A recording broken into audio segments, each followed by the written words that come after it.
Hi అండి, welcome back to my channel. ఈరోజైతే సప్త శనివారాలలో 3వ వారంలోకి అయితే మనం వచ్చేసినాము. లాస్ట్ 2 వీక్స్ అయితే మనకు కంప్లీట్ అయిపోయినాయండి. ఆ ఏడుకొండలవాడి దయతో నేనైతే 3వ వారంలోకి వచ్చేసినాను. ఏంటంటే ఈ వారము స్పెషాలిటీ ఏంటంటే స్వామివారికి మనము తీపి నైవేద్యం పెట్టాలంట. అంటే చక్కెర పొంగలి కానీ ఇంకా స్వీట్స్ ఏమైనా. అయితే నేనైతే నువ్వుల లడ్డూలు చేసినాను. ఫస్ట్ టైం అనమాట చేయడము. అసలు నాకు అవి రావు. ఇంకా నేను యాక్చువల్గా యూట్యూబ్లో చూసి చేద్దాం అనుకున్నాను, కానీ టైం అయిపోయింది. అంటే వేరే మిగతా పనులు చేసుకుని అన్నీ చేసుకునేసరికి నాకు మర్చిపోయినాను. అసలు లడ్డూలు చేద్దాం అనుకున్నాను పొద్దున, కానీ మర్చిపోయినాను. కానీ లాస్ట్లో గుర్తొచ్చింది స్వామివారికి వాళ్ళ స్వీట్ ఖచ్చితంగా పెట్టాలి అని చెప్పి ఇంకా నేను హడావిడిగా నాకు వచ్చినట్టు చేసినాను. చాలా బాగా కుదిరినాయి. ఫస్ట్ టైం చేసిన. సో ఓకే, మంచిగానే వచ్చినాయి. ఇప్పుడైతే స్వామివారికి నేను అలంకరణ స్టార్ట్ చేసినాను. ఇప్పుడు ఈ 3వ వారం కంప్లీట్ అయితే మనకు అంటే మనకు 7 వారాలు కదా. 8వ వారం మనకు వడ్డీ వారం కింద చేసుకుంటాము. ఈ 3వ వారంలో కడిగి పెట్టినామంటే సగం పూజ. నాకు ఫస్ట్ వారం ఉన్న టెన్షను అయితే కొంచెం తగ్గిందండి. అంటే నాకు అలవాటు అయిపోయినట్టు అనిపిస్తుంది. సో నేనేంటంటే చెప్పాలనుకుంటున్నది, ఆ స్వామివారిని కొలుసుకోవాలని అందరికీ ఉంటుంది కదా. సో మీరైతే అస్సలు భయపడకండి. ఎవరైనా చేసుకోవాలనుకుంటే పూజ ఫస్ట్ వారం అయితే స్టార్ట్ చేసేయండి. ఇంకా 2వ వారం ఆటోమేటిక్గా మనం చేసేస్తాము. ఇంకా 3వ వారం నుండి మనకు అలవాటు అయిపోతుంది. అసలు ఎలాంటి భయాలు అంటే కొంతమంది ఆలోచిస్తుంటారు కదా, మేము చేయవచ్చా అన్న ఆలోచన ఉంటుంది. ఖచ్చితంగా మీరు చేసుకోవచ్చు. నేను చెప్పేది ఏంటంటే ఆ స్వామివారిని మనస్ఫూర్తిగా మనం కోరుకుంటే అనుకున్న పనులు అవుతాయని నేను నమ్ముతున్నాను. మీరు కూడా ఖచ్చితంగా చేసుకోండి అని చెప్తున్నాను నేను. ఇంకా మనకైతే స్వామివారి అలంకరణ అయితే స్టార్ట్ చేసినాం కదా. ఇక పిండి దీపాలు కూడా చేసి పక్కకు పెట్టుకున్నాను. ఈ వారము నేనైతే 5 రకాల ఫ్రూట్స్ పెడుతున్నాను ప్రతి వారము. సో ఈ వారము సీజన్ ఫ్రూట్స్ తీసుకొచ్చిన అనమాట. అల్లనేరేడు పండ్లు, పనసపండు, ఇంకా జామకాయలు అయితే ఈ సీజన్లోనే ఉంటాయి కదా. సో సీజన్ ఫ్రూట్స్ తీసుకొచ్చినాను. ఇక బనానా అయితే మనకి ఎప్పుడు రెగ్యులర్గానే దొరుకుతుంది కదా. సో పూజలలో బనానా కనిపిస్తేనే అదేంటో పూజలు ఫుల్ఫిల్ అయినట్టు అనిపిస్తుంది నాకు. లాస్ట్ వీక్ నేను తేలేను, అంటే వేరే ఫ్రూట్స్ తీసుకున్నాము. సో 5 రకాలు అయినాయి కదా అని బనానాని స్కిప్ చేసినాం. కానీ ఏదో వెళ్తే ఏదో లేదు, ఏదో మిస్ అయిందన్న ఫీలింగ్ అయితే వచ్చింది నాకు.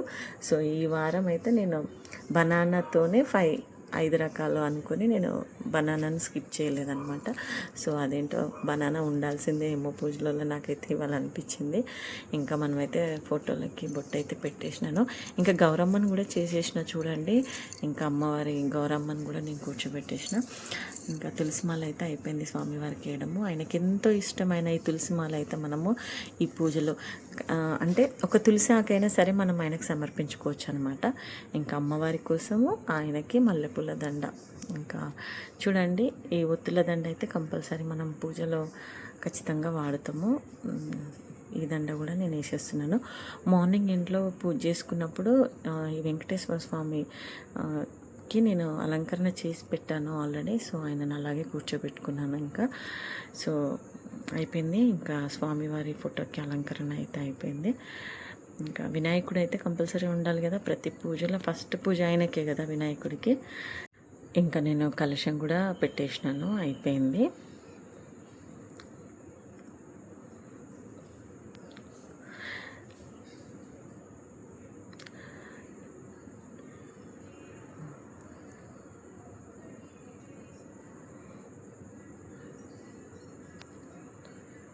సో కలశం కూడా మనకు రెడీ అయిపోయిందనమాట. ఇక ఫ్లవర్స్ అయితే కొన్ని చామంతి పూలు అయితే పెట్టేద్దాము. అప్పుడు నిండుగా అనిపిస్తుంది కదా ఫొటోస్ మనకి.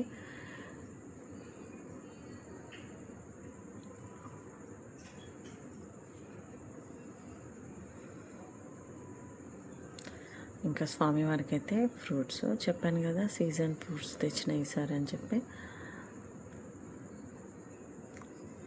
ఈరోజు కథలో అయితే నేను విన్నది మీతో షేర్ చేసుకోవాలనుకుంటున్నాను. ఆ వెంకటేశ్వర స్వామి పద్మావతి అమ్మవారిని కలియుగంలో పెళ్లి చేసుకోవడానికి కుబేరుని దగ్గర అప్పు తీసుకున్నాడు. ఆ విషయం అందరికీ తెలుసు. అదేంటంటే మనం స్వామి తిరుపతి పోయినప్పుడు హుండీలో మనం కానుకలు వేస్తుంటాం కదా. సో నాకు ఒక ఆలోచన వచ్చింది. అదేంటంటే సాక్షాత్తు లక్ష్మీదేవి అతని భార్య అయినప్పుడు అతనికి వేరే వాళ్ళ దగ్గర అప్పు తీసుకోవాల్సిన అవసరం ఏముంది అని నాకు ఆలోచన వచ్చిందనమాట.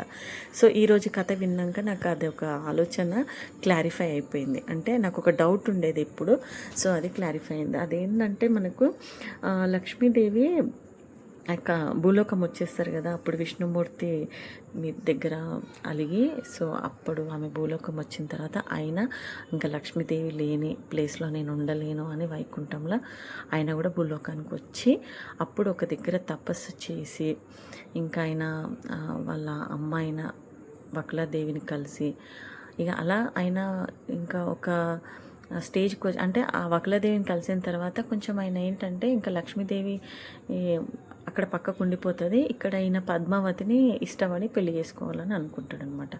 సో పద్మావతి వాళ్ళ తండ్రి పెట్టిన ఏంటి కండిషన్ అంటే పెళ్ళి మాత్రం చాలా ఘనంగా జరగాలి, నేను ఒక రాజుని, నా కూతురు వివాహం చాలా ఘనంగా చేయాలనుకుంటున్నాను అన్నానంటే సరే ఇప్పుడు వాళ్ళంతా గ్రాండ్గా చేస్తే మనం కూడా అంటే ఎక్కువ పైసలు పట్టుకోవాలి కదా అన్న ఉద్దేశంతోనే ఈ వెంకటేశ్వర స్వామి కలియుగంలో కుబేరుని దగ్గర అప్పు చేసిండంట.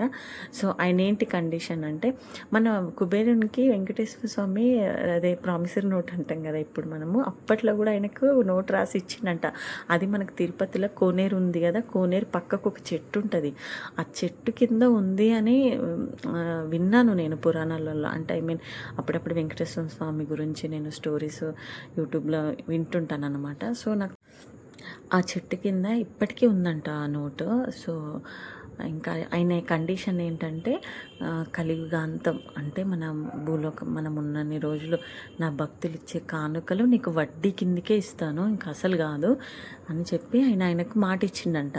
సో మనం ఇప్పుడు మనం సంపాదించే రూపాయలు కూడా మనం తీసుకెళ్ళి ఆ వెంకటేశ్వర స్వామికి ఎంతో కొంత ఇస్తున్నాం కదా, దానికి అర్థం ఏంటంటే మనది ఏది కాదు, అన్నీ ఆయననే మనకి ఇచ్చేవాడు అని దానికి అర్థం అంట. అంటే మనది కాదు, ఏది మనది కాదని దానికి గుర్తుగా ఆ స్వామి స్వీకరిస్తాడంట మన దగ్గర నుంచి. సో అది అలా కుబేరునికి వెళ్ళిపోతుందంట వడ్డీ కింద.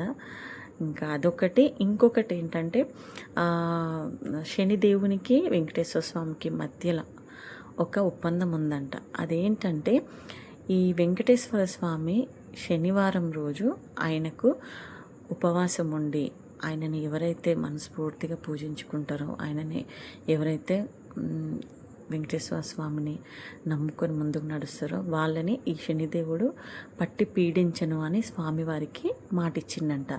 సో నాకు శనివారం రోజు మనం వెంకటేశ్వర స్వామిని ఎంత పూజిస్తామో శనిదేవునికి కూడా అంతే పూజలు జరుగుతాయి సాటర్డే రోజు. కానీ ఆయన వెంకటేశ్వర స్వామికి ఇచ్చిన మాట మీద ఆ స్వామివారి పూజ చేసుకునే వాళ్ళని ఏమి అన్నాడంట అయినా శనిదేవుడు. సో ఇదన్నమాట ఈ 3వ వారం కథ అయితే నేను విన్నవి తెలుసుకున్నవి. సో మీకు కూడా నచ్చిందని అనుకుంటున్నాను. తెలిసింది అంటే కొంచెం మనం రోజు కొంచెం తెలుసుకున్న హ్యాపీగా అనిపిస్తుంది ఆ స్వామి గురించి. సో మొత్తానికైతే హారతికి వచ్చేసినాము. ఈ హారతి వెలుగులో స్వామివారి కళ్ళను చూడాలంట. సో చాలా హ్యాపీగా అనిపించింది. చూడండి, మీరు కూడా దర్శనం చేసుకోండి. సో విజయవంతంగా 3వ వారం అయితే అయిపోయిందండి. ఇంకా స్వామివారి దయ 7 వారాలు కంప్లీట్ చేసుకోవాలని నేను అనుకుంటున్నాను. సో మనకైతే పూజ అయిపోయింది ఇవాళ. ఇంకా స్వామివారికి నైవేద్యం కూడా నేను పెట్టేసినాను. ఈరోజు కథలో అయితే అంత 7 కొండల వాడికే అప్పు వేసి వడ్డీ కట్టడం తప్పలేదు, మనం ఎంత అని అనిపించింది నాకు. కరెక్టే కదా. కానీ మరీ కుబేరుడు ఎక్కువ తీసుకుంటుంది కదండి వడ్డీ, ఎంత వేస్తే అంత. ఇప్పుడు నార్మల్ పీపుల్ 100 రూపాయలు ఇస్తారు, 1000 రూపాయలు ఇస్తారు, 500 ఇస్తారు. కానీ కొంచెం రిచ్ వాళ్ళు అయితే ఇంకా గోల్డ్ కూడా వేస్తారంటాను కదా. నేను మా ఆయనని అడిగితే చెప్పిండు.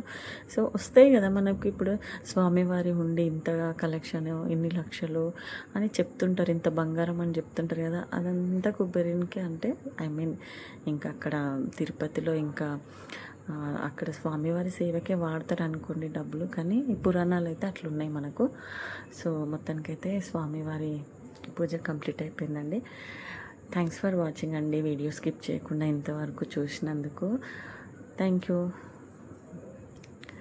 ఇంకొకటి ఫైనల్గా అయితే ఇంకా ఈ ఈ వీడియో మాత్రం స్కిప్ చేయదు మా పాప, ఖచ్చితంగా తీస్తుంది.